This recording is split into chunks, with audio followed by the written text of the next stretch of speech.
What if I told you a man could escape from any prison on Earth, and no one would ever catch him? You're about to see the insane true story of a man who turned escaping maximum security prisons into an art, and the one mission that was designed to destroy him forever. The film opens inside a maximum security federal prison located in Colorado. A prisoner named Ray Brerslin is quietly approached by another inmate who gives him a heads up about a man called Jax. Ray listens carefully but doesn't react. The following day, Jax lunges at Ray, but Ray is far more experienced. Within seconds, he disarms Jax and puts him on the ground. The disturbance draws immediate attention. Guards storm in and separate the inmates. As punishment, Ray is transferred to the secure housing unit. His new cell is tiny. There's nothing inside except a metal toilet, bare walls, and a surveillance camera that monitors him non-stop. But Ray had already been studying the prison long before this moment. He memorized its layout, timed guard rotations, and paid attention to every small detail. He discovered that the isolation wing sits directly beside the prison's fire garage.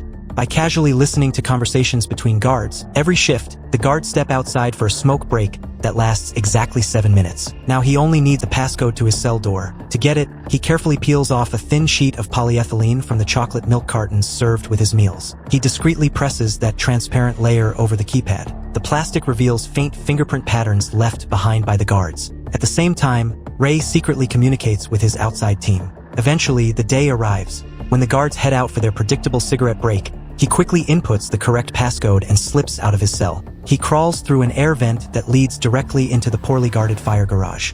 Outside the prison walls, his team detonates a car to create chaos. As fire crews respond and rush toward the scene, Ray blends in seamlessly. Once clear of the prison perimeter, he detaches and calmly climbs into a waiting car driven by his trusted partners, Abigail and Hush. They drive a short distance away and drop him near a roadside telephone booth. Still dressed in prison attire, a patrol car passes by and immediately notices him. Within minutes, multiple police vehicles surround him. Officers step out with guns drawn.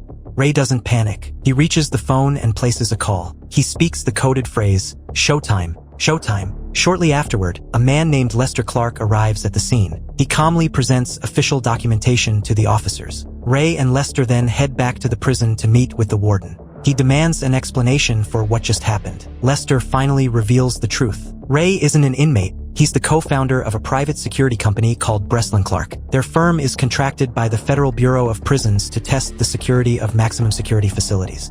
Ray's job is to enter prisons under false identities and determine whether they're truly escape-proof. Over the years, Ray has built a reputation as the man who can break out of any prison ever designed.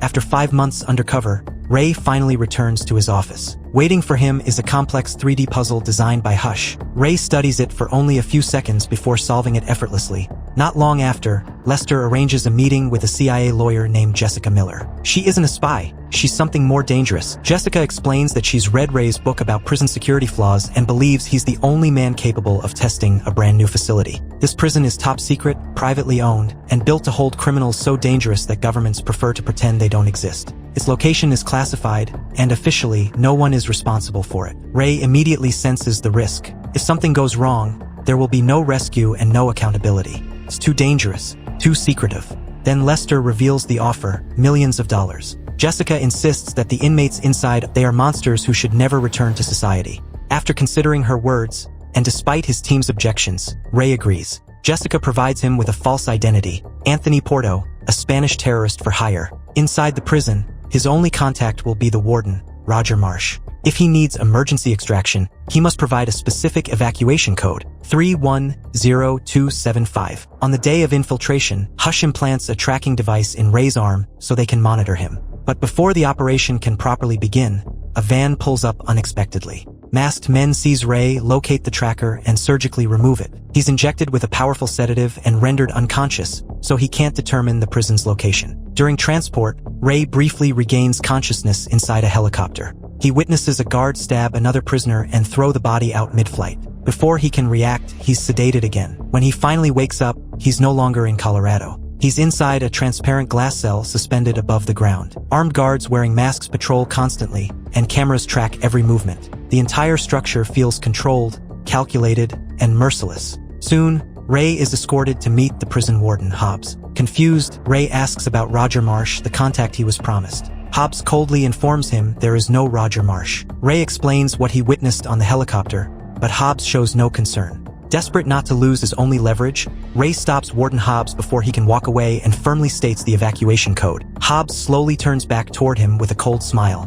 He mocks the idea, suggesting that saying a random number won't magically set him free. To Hobbs, Ray is no special operative, just another prisoner trapped in his system. Outside the prison, Abigail and Hush are doing everything they can to locate Ray. They scan records, check contracts, and trace financial movements, but the trail is nearly impossible to follow. Whoever built this facility made sure it left no digital footprint. Every lead ends in a dead end. Back inside, alarms signal movement, and inmates are ordered toward the central yard known as Babylon. Unlike a traditional yard, Babylon feels like a controlled observation zone, open enough for interaction yet designed for constant surveillance. The name catches the attention of a nearby inmate who subtly reacts as if the alias means something more. On the way to the yard, Ray witnesses guards violently beating prisoners. These guards operate with total authority, using fear to crush resistance. This place isn't about rehabilitation, it's about domination. Soon, a group of massive inmates approaches Ray, clearly intending to test him. Instead of escalating, Ray calmly stands his ground. When one gets too close, Ray grabs the man's hand and snaps his fingers backward. Before a full fight erupts, the inmate who reacted to Porto steps in with his crew. His name is Emil Rotmeyer. Charismatic and observant, Emil starts a conversation. He calls Ray the fourth musketeer, hinting he knows more than he reveals. Emil mentions he once worked security for Mannheim, a legendary figure known for redistributing wealth from the powerful to the powerless. Ray listens but keeps his distance. Trust is dangerous here. Meanwhile, Hobbs reprimands an officer for killing a prisoner during transport, not out of morality, but because that inmate had financial value. The cost will be deducted from the officer's pay. The message is chilling. This prison is a business. Ray studies the guards carefully, how they walk, communicate, rotate shifts. Emil keeps trying to gain his trust. Ray realizes this isn't a government black site. It's something darker, a hidden detention center where powerful elites send enemies to disappear. To investigate further, Ray needs isolation again. The only way is by causing trouble. He asks Emil for help. Without hesitation, Emil punches him hard across the face. They stage a convincing fight. Hobbs watches the brawl, amused. As expected, both are dragged to solitary confinement. The isolation chamber is brutal, functioning like an oven. High-intensity halogen lights blast down, raising the temperature to unbearable levels. The heat weakens and dehydrates them. After enduring it for a full day, Ray is visited by the prison doctor. Calmly, Ray appeals to his conscience and casually asks about their location, watching for a reaction. The doctor hesitates, just enough for Ray to notice. A guard interrupts. The doctor nervously claims they discussed dehydration symptoms. Ray realizes something important. The doctor is conflicted. Outside, Abigail and Hush confront Lester, demanding answers. He insists everything is under control. Hush pressures him aggressively until Lester agrees to reach out. Back inside, Ray and Emil are released from isolation. Ray shares a key observation. The chamber floors are secured with steel rivets instead of aluminum. There's moisture in the air, suggesting they're in a humid, enclosed space. Steel corrodes. If weakened, the rivets could snap. Ray needs a metal plate to pry them loose. Emil volunteers. He offers guards information about Mannheim in exchange for a meeting with Hobbs. During interrogation, Hobbs pressures Emil for Mannheim's location. Instead, Emil mocks him with an elaborate fake map. Furious, Hobbs orders torture. They strap Emil down and force water down his throat. Despite the pain, Emil discreetly removes a drain cover from the floor. Later, battered but unbroken, Emil delivers the drain cover to Ray. Ray explains the plan. Concentrate intense heat onto the steel rivets. Steel expands under high temperature. If done precisely, they'll weaken and snap. Using toothpaste, Ray polishes the drain cover until it becomes reflective. He also realizes something disturbing. The prison incorporates weaknesses he wrote about in his own book. It was designed specifically to defeat him. They need a distraction. Emil insults an inmate named Javid. A violent fight erupts. Guards rush in. Chaos spreads. Sent back to isolation, Ray focuses reflected heat onto the rivets, staying out of camera view. Once weakened, he taps the wall. A signal. Emil screams wildly, drawing all attention. In that brief moment, Ray presses bread over the camera lens, blocking it. With surveillance blind, he removes the rivets and slips into the ventilation shaft. As he crawls through maintenance tunnels, his shoulder snaps a valve. Water explodes through the corridor, flooding isolation. He reaches an outer hatch and climbs out, then freezes. The prison isn't underground. It's inside a massive cargo ship in the middle of the ocean. The truth hits hard. They were never beneath the earth. They were surrounded by water. Ray slips back inside before being spotted. The flooding creates perfect cover. Back in the city, Abigail notices Ray's $2.5 million payment has been frozen. Suspicious. Inside, Hobbs discovers missing rivets. Then Lester calls. Porto isn't his real name,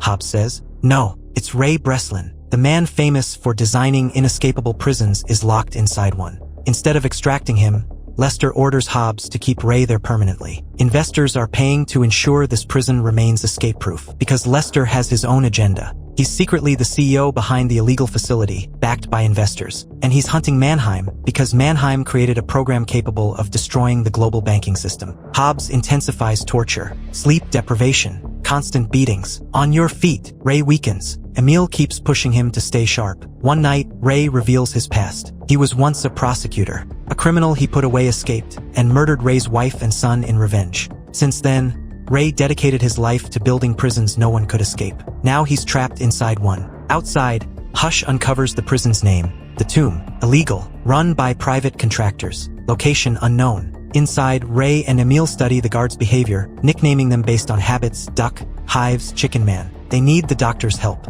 Emil stabs Ray in the thigh to create an opportunity. During treatment, Ray appeals to the doctor's conscience and quietly steals clotting powder. Using cardboard and stolen glasses, Ray builds a makeshift sextant. If they can reach the deck, they can calculate latitude. Hobbs tries separating them. Ray makes a deal, claiming he can extract Mannheim's location. Hobbs agrees temporarily. They recruit Javed, who gains deck access under the excuse of prayer. Using the sextant, they determine they're north of the equator in warm Atlantic waters, likely near Morocco. Ray fakes poisoning with clotting powder and convinces the doctor to verify his identity. The doctor finds Ray's book in Hobbs' office. Ray was telling the truth. The doctor agrees to help and sends an email to Casablanca. On the day of the escape, everything starts with Javed. He intentionally starts a fake riot in the prison yard. Guards rush in to control the chaos. While the guards are busy, Ray and the team slip away and head toward the structure stairs. They begin climbing fast, but the distraction doesn't last long. He looks directly into one of the security cameras. He knows Hobb is watching from the control room. Realizing they're escaping, he immediately orders a full lockdown. On the outside, helicopters appear overhead, Emil's rescue team. Gunfire erupts. A gunfight breaks out on the narrow staircase. During the exchange, Javed gets hit. He can't run anymore. The guards chase them down the corridor, but Ray quickly seals a security door behind them, blocking the officers from passing through.